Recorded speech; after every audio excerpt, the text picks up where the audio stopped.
De toutes les espèces et créatures arborant notre univers, il en est une de particulièrement dangereuse. Une créature au sommet de la chaîne alimentaire, ne redoutant rien ni personne. Une créature dont la soif de sang et de combat est insatiable. Une créature ne vivant que pour traquer et tuer. Il est le prédateur des prédateurs, le roi chasseur, et est très justement nommé Predator. Son grand gabarit lui assure une force et une dextérité surhumaine, tandis que sa technologie avancée fait de lui un pisteur hors pair. Car ne vous y trompez pas, c'est bien dans l'art de la chasse qu'il excelle, et aujourd'hui pour lui, une nouvelle proie. Un être exubérant et improbable, au charme écuménique. Cette fois, le prédateur a décidé de prendre pour cible Jack Sparrow. Ou plutôt, devrais-je dire, le capitaine Jack Sparrow.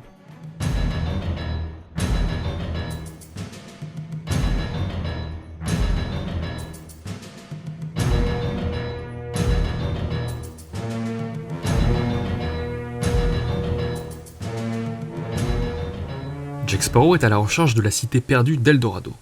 Il progresse à travers la chaleur et l'humidité de la jungle amazonienne, guidé par son fameux compas. Jack est habitué aux dangers de cet environnement. Il n'est pas particulièrement friand des serpents et d'autres caïmans, mais se garde bien de s'en inquiéter. Évidemment, il est loin de s'imaginer qu'il ne rôde dans cette jungle des prédateurs autrement plus dangereux. Ses sens vont pourtant rapidement se mettre en alerte.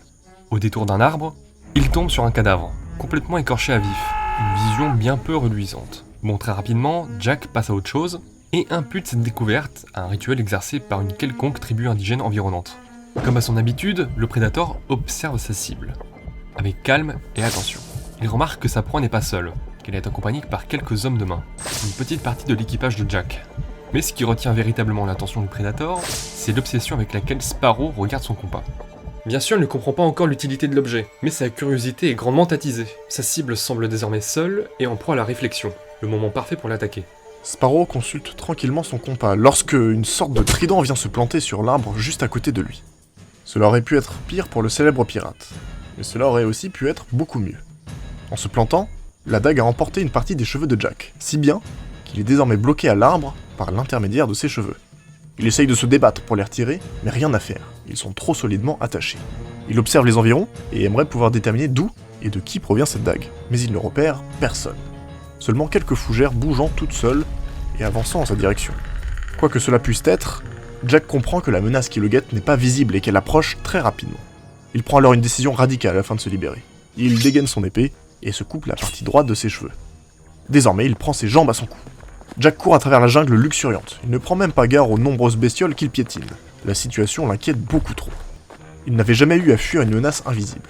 D'autant plus que le prédateur décide de passer au niveau supérieur. Désormais, il utilise son arsenal explosif. Jack s'allume donc comme il peut entre les explosions, et à ce rythme-là, il le sait, il ne va pas tenir longtemps. Mais vous le savez, Jack Sparrow n'est jamais à court d'idées. Jack regagne rapidement le rivage de l'Amazone et saute sur le radeau qu'il a réussi à avoir en négociant avec quelques locaux. Enfin, à voir.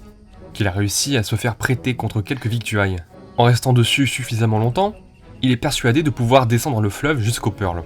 Seulement descendre aussi loin signifie outrepasser les voies navigables que lui ont conseillé les indigènes, et passer par des terribles rapides, voire pire. Selon Jack, tout ceci reste préférable à être pourchassé par une créature invisible. D'ailleurs, son plan semble fonctionner, car depuis qu'il a posé le pied sur le radeau, il n'a plus vu aucun signe de son prédateur. Il quitte lentement le rivage, satisfait de son plan. Bien entendu, il est loin d'en avoir terminé, car plongé dans l'eau, d'étranges lumières bleues laissent apparaître une silhouette peu commune. À peine Jack se penche-t-il pour constater de quoi il s'agit, qu'une puissante main surgit de l'eau pour venir accrocher le radeau.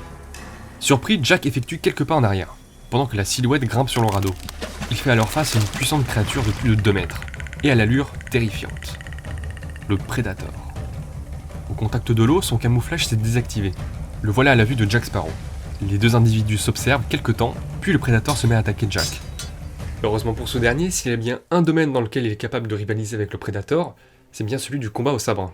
Le duel se transforme en véritable numéro d'équilibriste. En plus des remous du fleuve, le poids du Predator fait tanguer le radeau d'un côté à l'autre. Il s'agit alors de parer les coups de son adversaire tout en prenant garde à ne pas tomber hors de l'eau. Pour couronner le tout, les indigènes n'ayant que prêté l'embarcation de fortune à Jack, se mettent depuis les bords du rivage à asséner le radeau de flèches. Autant dire que la situation devient très complexe. D'autant plus que le radeau a désormais dépassé les limites de la partie navigable du fleuve. Il faut alors composer avec d'énormes remous, de puissants rapides et de violents chocs sur des rochers. Tandis que Jack et le Predator se livrent toujours un combat sans merci, la partie droite du radeau semble sérieusement affaiblie. Il sur le point de s'effondrer. Jack prend bien soin d'emmener son adversaire de ce côté, et parvient après une ouverture à lui asséner un coup au visage. Enfin, pas vraiment, aux cheveux. Un coup sec, Jack coupe quelques mèches du Predator. Il ajoute que c'est de bonne guerre. Sparrow profite de la surprise du Predator pour donner un puissant coup de pied sur le plancher du radeau. Aussitôt, la partie droite sur laquelle est posé le Predator s'effondre, et l'eau de l'Amazone l'engloutit. Jack Sparrow se satisfait de s'être débarrassé de son agresseur. S'il a connu quelques remous en chemin, il arrive à rejoindre le Pearl, alors posté à l'embouchure du fleuve. Il y retrouve son équipage, son fidèle Gibbs notamment. Ce dernier s'empresse de lui demander s'il a trouvé l'Eldorado. Et surtout, où se trouvent les honnêtes hommes étant partis l'accompagner. Jack avait complètement oublié jusqu'à l'existence de ces individus. Ils sont quelque part dans la jungle, très probablement. Et pour rien au monde, il ne souhaite y remettre les pieds. Quant au trésor de l'Eldorado, il s'en occupera plus tard. Pour l'heure, il doit filer à Tortuga, afin de pallier à la perte de ses matelots. Cependant, en palpant ses poches, Jack ne retrouve pas son compas. Il ne l'a plus. Loin dans la jungle, le Predator dispose du précieux objet. Il comprend que le compas indique une direction. Mais pourquoi? Pour aller où? Et tout cela, il compte bien le découvrir. Jack Sparrow est à la recherche de matelots sur Tortuga. Parmi ce tas d'ivrognes et de vieux forbans, il est certain de pouvoir dénicher 4-5 personnes de qualité. Mais le capitaine va bien vite déchanter. En voulant se resservir une lampée de rhum, il tombe sur un cadavre suspendu et complètement écorché. Jack Sparrow fait immédiatement le lien avec le cadavre qu'il a trouvé dans la jungle et de ce qu'il s'en est suivi. La créature qu'il traquait n'est pas morte et en a toujours après lui. Dans l'incompréhension générale, Jack abandonne l'idée de recruter des matelots, il retourne au Pearl et lève l'ancre. De nouveau, le Predator n'a pu éliminer sa cible. Mais il est loin d'avoir dit son dernier mot. Car désormais, il a bien intégré le fait que le compas lui indique la position de sa proie. Oui, il indique ce que l'on veut le plus au monde. Mais là, en l'occurrence pour le Predator, c'est sa proie. Jack Sparrow. Ce dernier se sait traqué et doit trouver un moyen de se débarrasser de son terrible chasseur. Et il a peut-être une idée. Un moyen de prendre le Predator à son propre jeu. Pour cela, il doit rendre visite à de vieux amis.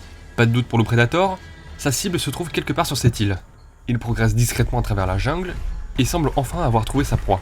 Elle est seule, assise au milieu de la jungle, dans un accoutrement des plus étranges. Le Predator met le pied à terre et continue sa progression, quand des filets l'englobent et le soulèvent dans les airs. Des silhouettes se dégagent de toutes parts. Ces individus recouverts de boue, d'écorce, de fougères, avaient échappé à la vision du Predator. Il s'est fait piéger. Jack Sparrow les remercie pour leur aide, avec une langue assez étrange. Il y a des années, les Pellegostos avaient pris Jack Sparrow pour un dieu, et s'est servi de cette réputation pour revenir triomphalement en faisant passer le Predator comme le mal absolu, une incarnation démoniaque. Jack fouille le Predator, alors complètement immobilisé. Dans ses poches, il retrouve la mèche de cheveux qu'il s'était coupée, probablement une sorte de trophée, mais surtout son précieux compas. Solidement lié, le Predator ne peut même pas activer son module de destruction. Jack dit alors aux Pellegostos que c'est parfait, que tout est bon, qu'ils peuvent procéder à la cérémonie. Manger le Predator en d'autres termes. Mais les Pellegostos insistent. Ils veulent récompenser Jack pour les avoir aidés à capturer cette engeance démoniaque. Ils tiennent à le libérer de sa forme humaine, en le mangeant, de nouveau. Bien entendu, vous le savez, Jack n'est pas très fan de ces traditions. En bref, grâce à sa malice et son ingéniosité, le capitaine Jack Sparrow triomphe du Predator. On espère que cette petite vidéo vous aura plu. Une nouvelle émission où on fait affronter le Predator contre des personnages de fiction. Donc n'hésitez pas à proposer des personnages qui pourraient affronter le Predator. Sur ce, n'hésitez pas à liker, à partager, à vous abonner, à nous suivre sur les réseaux sociaux, Twitter, Instagram.